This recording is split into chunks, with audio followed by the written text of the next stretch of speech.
Prologue. Danica, bumalik ka sa akin please, I'm begging you. Hindi ako yung Danica na kilala mo dati. Nagsisisi pa nga ako na pinakasalan kita. He kneels in front of me while crying. I can feel my heart aching because of everything, pero pinangako ko sa sarili ko na hindi na ako magpapaapekto pa sa kanya. Ex-husband kita ngayon, Clark, kaya bitawan mo na ako. Nagsimula siyang humagulgol ng malakas. Hindi. Kasal pa din tayo, please, love. Come back to me, please, baby. He begged. Isang hakbang ang layo ko sa kanya. Napatingin ako sa kanya at bumalik sa akin ang mga alaala kung saan nag-umpisa ang lahat. Anak, kailangan mong pakasalan si Clark Villamor. Nang laki ang mata ko. Oh God! Talaga, Papa? Yes, it's because of the company. And you told me that you like him, right? Paulit-ulit akong tumanggo. Mahal ko si Clark. Siya ang dream man ko simula bata pa lang ako. Hindi ko lang siya mapasakin dahil pagmamayari na siya ng iba. At yon ang ex-best friend ko. But Papa, do you think papayag siya para pakasalan ako? Siyempre anak, napag-usapan na namin ito at ito ang tanging paraan para mailigtas ang kanilang kumpanya. Kumikislap ang mga mata ko sa excitement. Ikakasal talaga ko sa lalaking tinapangarap ko. OMG! A silently stalking Clark. Since I saw him in one of the mall here in Palawan. After that, sinusundan ko na siya lagi. At kagaya noon, walang nagbago, maliban na lang sa mga taong madaming masamang balak para sirain ang meron ako. He's been so cold and emotionless. I also tried to talk to him and tried to get his attention but I always end up on being an attention seeker. Hindi niya ako pinapansin. Pero para saan nga ba naman lahat yun kung sa akin naman siya mapupunta sa huli at maging asawa ko pa? Sa nalalapit na araw anak ay agad na kayong ikakasal. I love you my daughter. I always end up being an attention seeker to you Clark and I'm tired of it and besides, I don't love you anymore. I forced not to cry o kahit maglagbas man lang ng isang butil ng luha. Stand up, Clark. Hinihintay ka na ng mag-ina mo. Nakaluhod pa din siya habang nakikita kong nanginginig ang mga balikat niya, kasabay ng mumunting hikbi niya na pilit kumakawala. Bakit? Because you have him now? You love him? Nanginginig ang boses niya, gusto ko na lang tumakas at umuwi pero hindi ko magawa. So what if it's a yes? He's not like you, Clark. Hindi naman siya mahirap mahalin.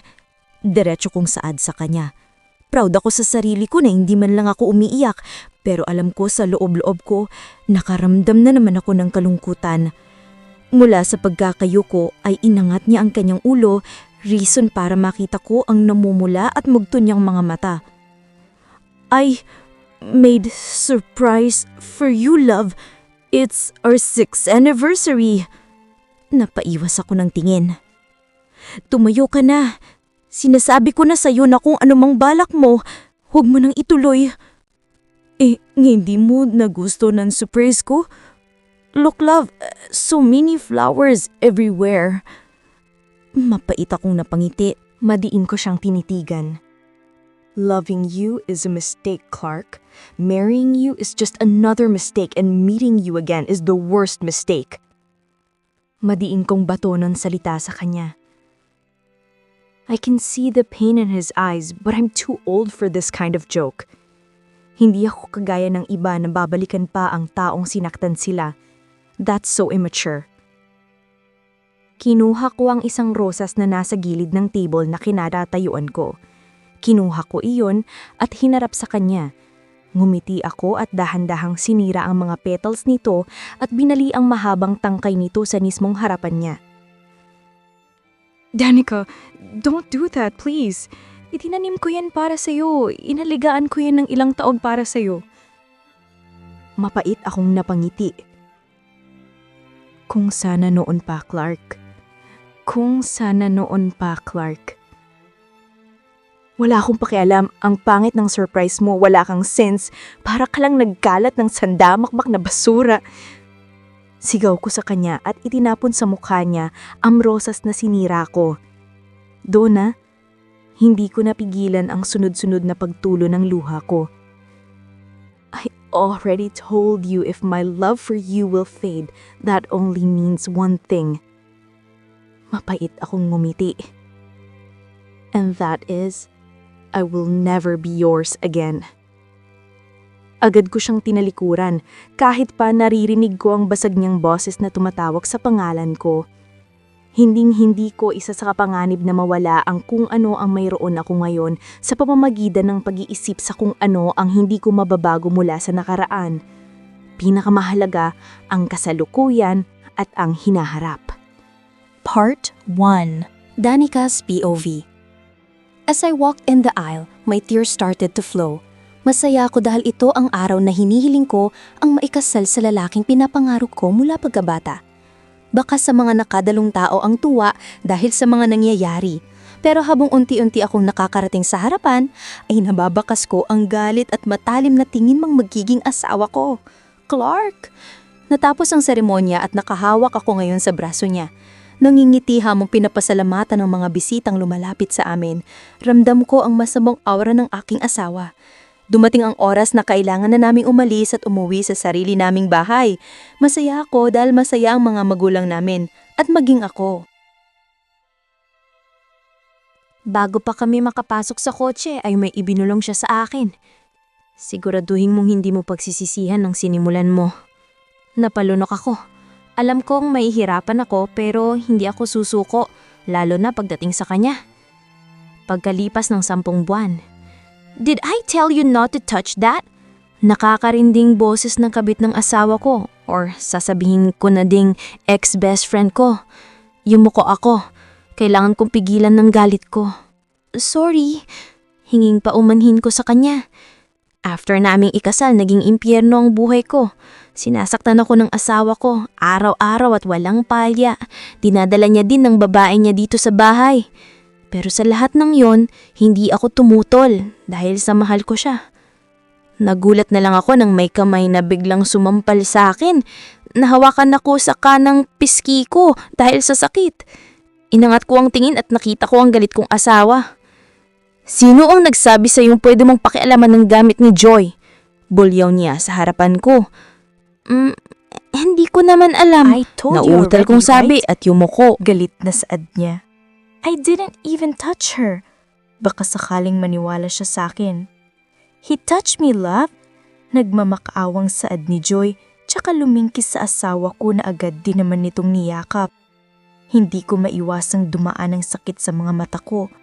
I wish I can hold him like that. "Get out!" Bago mapasirain ang buong araw ko. Matalim na tingin ang binigay nito sa akin. "Ako naman yung asawa mo, ha? Bakit ako pa ang kailangang makaramdam nito?" Mahinahon kong sabi sa kanya. Pinipigilan kong tumulo ang taksil kong mga luha. "You're not his wife. Duh." Biglang sabat ni Joy. Pero naagaw ng atensyon ko ang biglang pagtawa ni Clark. "Asawa?" Saad nito na sinundan niya ng paghaak na tawa. Damn, ang sakit pakinggan ng tawa niyang parang binalakang isang kalukuhan lang ang kasal naming dalawa. Well, maybe for him. Ako ang nagseryoso. Unang-una sa lahat, hindi kita asawa. Sa papel lang kita asawa. Sinunod na sabi niya, "May mas masasakit pa ba? Kung hindi ka sana ganun kadesperada, ay masaya kami ngayon. Kung hindi ka sana nagpakatanga dyan sa arranged marriage na yan." Tuluyan ng tumulo ang mga luha ko lalo na sa mga susunod niya pa ang sinabi. "Hindi ikaw ang mahal ko, Danica. Si Joy ang mahal ko." Nanikip ang dibdib ko dahil sa sinabi niya. Kailan pa ba ako masasanay na yung halos araw-araw ko silang nakikita? "Clark, mahal kita. Kaya ako ginawa yun." Nagsusumamo kong saad. Tanga na akong tanga. Selfish ka, Danica. Alam mong mahal ko si Joy una pa lang. Mapanggutyang hinarap ako ni Joy nang mas ikinayuko ko. Kung hindi lang din dahil sa tatay mo, hindi ito mangyayari. Huling sabi niya bago hinhatak si Joy na nakangisi na nakatingin sa akin. Putragis, parang hindi din siya nakinabang sa kasal na to ah. Natawa na lang ako habang nakahawak sa naninikip kong dibdib. Don't worry, Clark. Once that I can survive, magiging masaya na kayo. Lumipas ang isa pang buwan at tanang sakit lang ang pinaparamdam niya sa akin araw-araw. He didn't even dare to look at me o kahit kausapin man lang ako nang hindi pasigaw or pagalit. Mabilis kong hinanda ang sarili nang marinig ko ang mga yabag papasok sa front door at nang marinig ko ang pag-unlock ng pinto ay masaya ko siyang sinalubang ng hawak kong cake. Nanikip ang dibdib ko dahil sa sinabi niya. Kailan pa ba ako masasanay ngayong halos araw-araw ko silang nakikita? Clark, mahal kita. Kaya ako ginawa yun. Nagsusumamo kong saad. Tanga na akong tanga. Selfish ka, Danica. Alam mong mahal ko si Joy una pa lang. Mapanggut yang hinarap ako ni Joy nang mas ikinayuko ko. Kung hindi lang din dahil sa tatay mo, hindi ito mangyayari. Huling sabi niya bago hinhatak si Joy na nakangisi na nakatingin sa akin. Putragis, parang hindi din siya nakinabang sa kasal na to ah. Natawa na lang ako habang nakahawak sa naninikip kong dibdib. Don't worry, Clark. Once that I can survive, magiging masaya na kayo. Lumipas ang isa pang buwan at tanang sakit lang ang pinaparamdam niya sa akin araw-araw. He didn't even dare to look at me o kahit kausapin man lang ako nang hindi pasigaw or pagalit. Mabilis kong hinanda ang sarili nang marinig ko ang mga yabag papasok sa front door at nang marinig ko ang pag-unlock ng pinto ay masaya ko siyang sinalubang ng hawak kong cake. Happy birthday, my loves! Masaya kong saad sa asawa ko pagkapasok niya agad sa bahay. Hindi niya kasama si Joy na mas ikinatuwa ko. Agad kong tinapad sa harap niya ang cake para ipablow sa kanya ang candle. Make a wish, my loves! Masigla kong sabi sa kanya.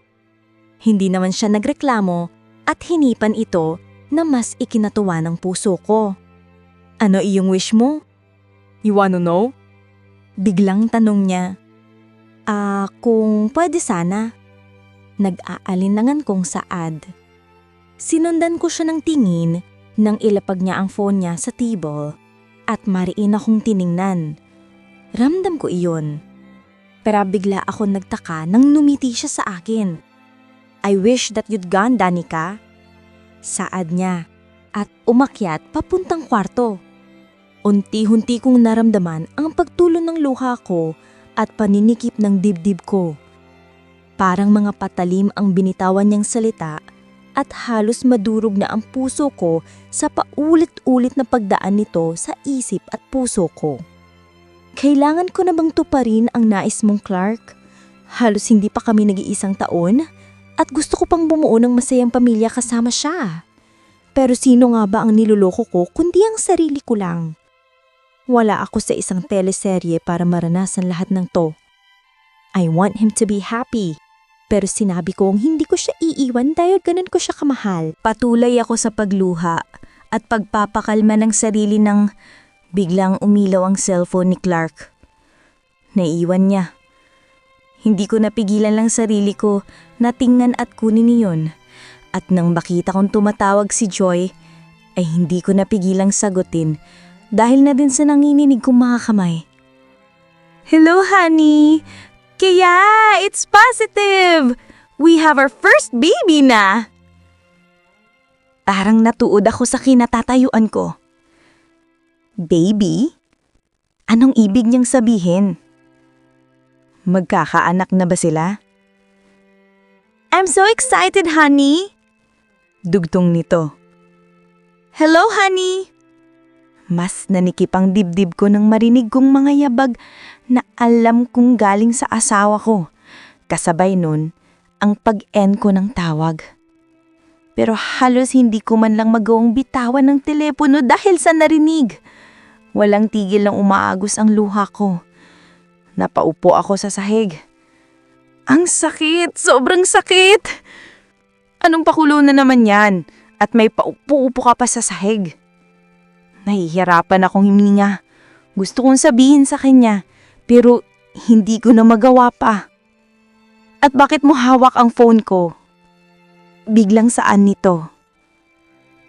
Clark. Bigkas ko sa pangalan niya. Naramdaman kong lumapit siya sa pwesto ko at inangat ang mukha ko. Alam kong namumutla ako ngayon. Nalipat ang tingin niya sa braso ko. What the hell is this? Pagtukoy nito sa umiilaw na bagay sa braso ko. Siguro ay umiilaw na ang pacemaker ko dahil nakakapusan na ako ng hininga. Tumingin siya sa akin and for the first time, nakita ko ang pangamba sa mga mata niya. Anong nangyayari sa'yo, Danica? Nauutal niyang sabi habang nakahawak sa pisngi ko. Hindi na kaya ng puso ko. Pagod na. Inangat ko ang kamay ko. I love you so damn much, Clark. Tinupad ko yung pangako natin sa isa't isa ng bata pa tayo. Nakamiti kong banggit sa kanya. Siya ang kabataang nangako at sinabing kami ang ikakasal para sa isa't isa. And before we separate our ways, alam ko sa sarili kong pangako ko din yon. And that is to marry you. And now for the second time, Clark. Halos hindi ko na maimulat ang mga mata ko dahil sa nararamdaman ko. Pero mas pinili ko pa ding sabihin sa kanya na sa pangalawang pagkakataon ay handa akong tuparin ang nais niya. Damn! I'll call the doctor. Hold on, Danica. Hindi ko siya hinayaang umalis maral sa kabilahan ng pangihinang nararamdaman ko ay mahigpit kong kinuhang kamay niya at dinala sa labi ko upang marahan ko itong mahalikan. Nararamdaman ko ang panginginig ng kamay niya. Ang iyong hiling ay matutupad na, mahal.